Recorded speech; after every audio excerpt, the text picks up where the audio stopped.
So other little bits and pieces, caring about what other people think of you is usually pretty pointless because most people don't even like themselves. Most people's criticisms of you are projections of what they don't like about themselves or what they don't like about the world. It's not about you. It's literally about them. Mm. Yeah, so Modern Life Dating, good to see you, bro. He says, come to Manila, Troy, and make me a mod. Haha. Yes, I will make you a mod, probably a bit later. And Marriage Causes Divorce says he's right. You can't escape your psychology. Leopard doesn't change its spots. Well, I mean, that's the big $99 million question, isn't it? Can a leopard change its spots? I think it can for the most part. I think that I believe that you can be born with a certain set of attributes. You can be born with a certain, manner of behaving in the world. And over time, you can change that. I really believe that. I mean, for example, if you look at something like just like socializing, for example, I was always incredibly introverted. I was very, very shy. I didn't particularly like the company of people anyway, so I wasn't really making much of an effort at all. And consequently, my social life, and even more so my dating life, absolutely sucked until I hit around the age of 20. And then what happened, and this is not self-improvement advice at all, because this is absolutely the opposite of what you should do. But basically, I went out there and I started partying, and I started to drink too much, and I started to take various different substances and have a great time. And what that kind of did was blew up whatever internal fortress I created around my mind. It just exploded it, so that I was able to break out of that shy, introverted, kind of nerdy person that I had been and become something else. Now, does that mean that the shy, introverted, nerdy persona does no longer exist? Well, it does, and I still do have a tendency towards introversion. But because I've now practiced being social and I've practiced all this dating stuff and going and talking to women that I hadn't met before and putting myself in awkward social situations and even going on camera or doing things like this for so many years, naturally over time you do change. Now, that doesn't mean that your fundamental proclivities are wholly different. I don't believe that they ever are. I think probably we are wired in a certain way. But I do think that with persistence and over time, you can change, okay? But he's right, because unless you do something about it, then in 10 years' time, you are going to be in the same place. And I'm just talking about my, like, say, social skills now, okay? That's one element of my life. But there are other elements of my life where, when I think about them, if I'm being honest, what I told myself 10 years ago, I probably should tell myself now the same thing. So it needs to be across the board. Anyway. What else have I seen? Certainly that consistency is the only route to success. Consistency doesn't guarantee that you'll be successful, but if you're not consistent, you won't be.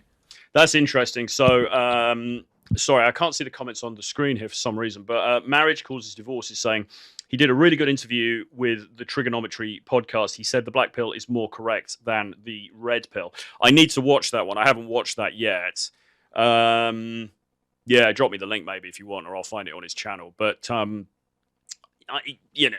think if we want to talk black pill versus red pill, if we're defining black pill as it's all about looks, personally, I think, and the older I get, I believe this more and more, I think it's a little bit naive to think that it's just about looks. I think other things play into it more.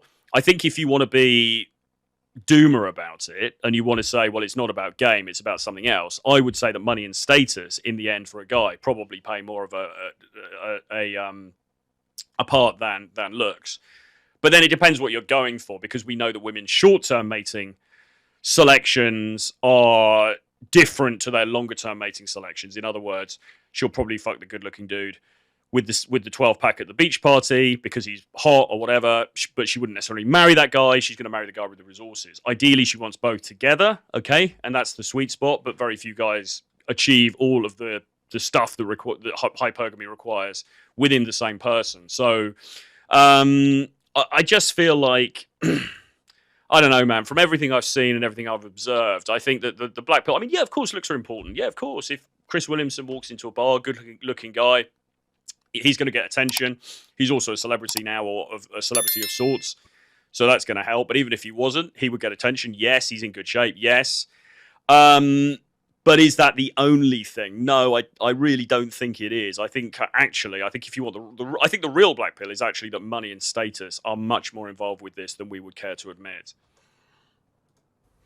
So those are at least some to break down. It's interesting because I've interviewed 1,000 hours. Yeah, I've interviewed Andrew Tate a number of times, and he has a huge following. There's no doubt about it. I get so many young men, teenage boys, and so on coming up to me. What's Andrew Tate like? What do you think of him? They ask me, and it's a complicated question because a lot of what Tate says, I kind of find myself nodding. I've got 3 sons in their 20s. One's 30 now. I've been through their upbringing.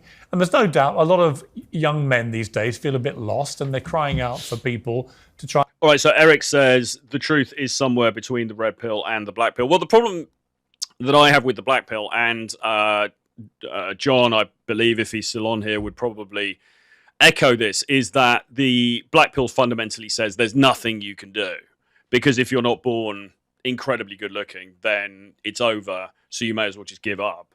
And they therefore reject anybody who offers any kind of self-development advice. And they would reject anything that I say, but they would also reject anything that Chris Williamson says, because they would look at Chris Williamson and say, well, you're a good looking dude. It's easy for you to say you're just going to attract women naturally anyway. Whereas, you know, I am whatever, blah, blah, blah. And a lot of these so-called, you know, black pill people, they don't actually show their photos, so it's very hard to determine how physically unattractive or not they are in reality, but they claim that their looks are of a status which is so low that no woman's going to look at them, okay? And so therefore, anything, even like going to the gym, doesn't make any difference. You're just an ugly dude with a good body.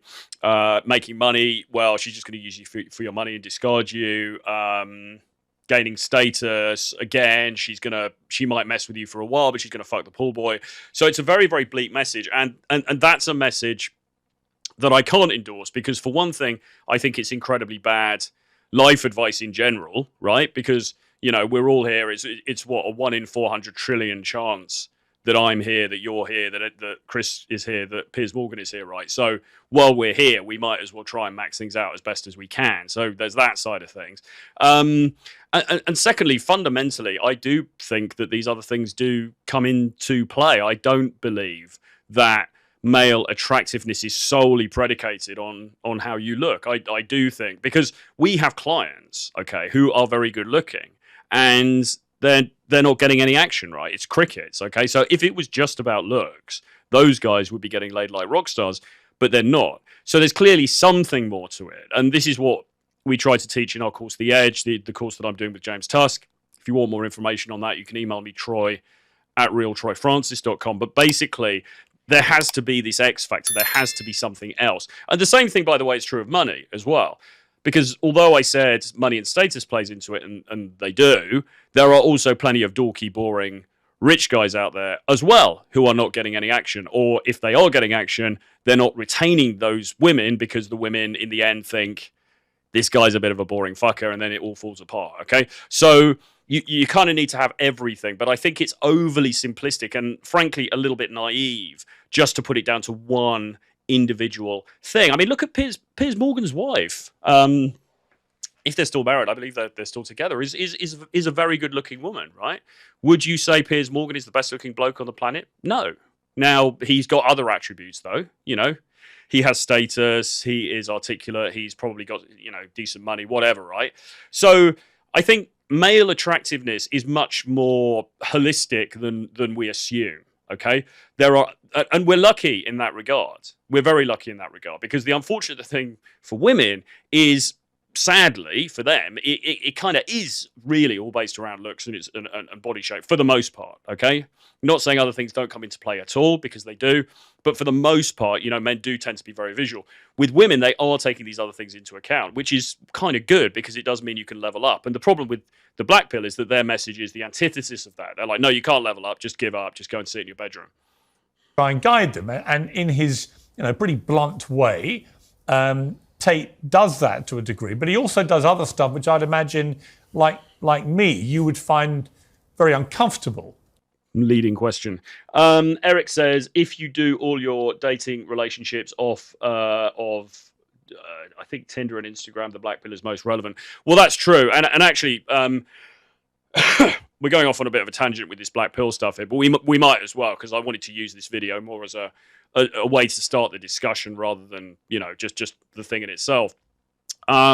Yes, and what you will notice is that a lot of the data that these people will bring to bear on their arguments is from the dating app. So they will say, well, look at what happens on the dating apps. Look at how women select on the dating apps. Look at how many men they reject. Look at how many men they swipe past. They'll only swipe on the top 5% of men, and all of that. Now, all of that may well be true.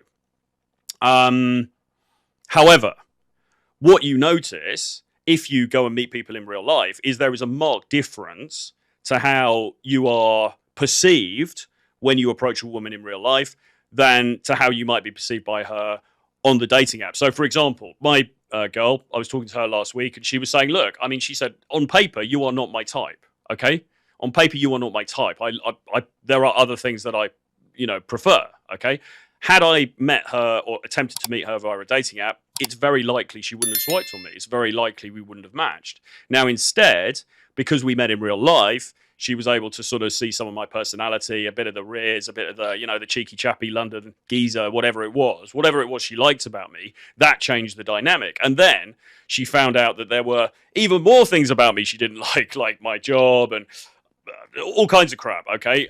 But because of the chemistry between us, because of the way we were able to build the relationship, those things were kind of, I'm not saying she ignored them, but those things became less onerous to her because she also recognized that I had these other qualities that she did find very attractive. So again, it's kind of like male attractiveness is this spectrum of different things, and women will compromise on certain elements in favor of other elements, okay? Now, you could say, okay, yeah, but she's going to cheat on you inevitably anyway, one day, blah, blah, blah. Well, maybe not. You've got to find a good woman. But the reality is, nevertheless, it's not all just predicated on this one individual factor. What do you feel about him generally? He's a complex character. I had him on the podcast about 3.5 years ago, and I didn't actually release the episode. So I have 2 hours of unreleased Andrew Tate footage. We were in the midst of COVID. It was mostly a conversation about COVID and lockdowns and crackdowns and stuff like that. And it was that time when my channel would have just been nuked for the sake of trying to get one conversation out. So at the time, I didn't do it. And then a lot of people have said, why didn't you release it when he was at the peak of his fame? Obviously, that could have got an awful lot of plays. And to be honest, I didn't do it because I thought it would be a pretty poor move on Andrew, although not like I have some obligation to do whatever. But if someone makes a ton of comments during a rapidly moving, chaotic situation, and also they're a bit gregarious, 3 years later, releasing that out into the world kind of stitches him up a bit, and I didn't want to do that. So yeah, we've got 2 hours of unreleased Andrew Tate footage. But he's a complicated guy. That seems pretty decent, doesn't it? That seems like I mean, if he's genuine, he sounds genuine saying that. That seems to imply that he's a pretty good guy, right? I mean, he could have just released that footage. He could have sent that stuff out. Incidentally, I've got an Andrew Tate interview from around the same time at the beginning of the lockdowns. I don't know if it's still up on my channel or not. My other channel, I can't remember. But yeah, I mean, I quite like the way Chris said that. That was, I think, a principled answer. I mean, is he a force for good? Is he a force for good with young men or not? Mixed bag. Net, I don't know. He's certainly brought an awful lot of attention to the plight of young men, and he's tried to simplify down a world which teaches young men that they are defective women. Most of the advice that we hear for young men at the moment is, if you were just less like men, if you just behaved a little bit more like women, if you talked about your feelings a little bit more, if you communicate, if you were more gentle, if you were less concerned with mastery and competition and conquer and becoming better and stuff like that, some of the typical masculine traits, your life would be better. Many men feel like their issues are being dismissed as whining from a patriarchy that they no longer feel a part of. Yeah, I mean, the Barbie movie. So that's interesting, because yes, this idea of patriarchy gets talked about a lot, right? The patriarchy, the plight of modern women, how the patriarchy still exists, the gender pay gap divide, the way that women are discriminated against in the workplace, the way that women are perhaps treated in the dating sphere or in social spaces. Okay, all this stuff gets talked about a lot. But there are many men out there who feel powerless, right? They don't feel like they are part of this extremely powerful, homogenous group, the patriarchy, who are these guys who are just in control. In fact, many men feel absolutely the opposite. They feel powerless, all right? And we've seen the statistics about how, for example, male virginity has tripled in the last couple of decades or whatever it is, okay? Many men are just giving up on dating altogether. They don't feel any sense of power as far as women are concerned. In fact, if anything, they feel it's the other way around. They feel the power is on the women's side. And that's also the case increasingly in the workplace, where often women will run the HR department and will have decisions over like the hiring and the firing and so on and so forth. Obviously, we have positive discrimination and so on and so forth. So it's a strange dichotomy whereby on the one hand, men are being accused of this toxicity and being accused of, well, you guys are in this predominant situation and therefore, you know, you're bad and it's toxic and everything. But actually, increasingly, guys are feeling like they have very diminishing power in society. And I think that's a very telling point that he makes here.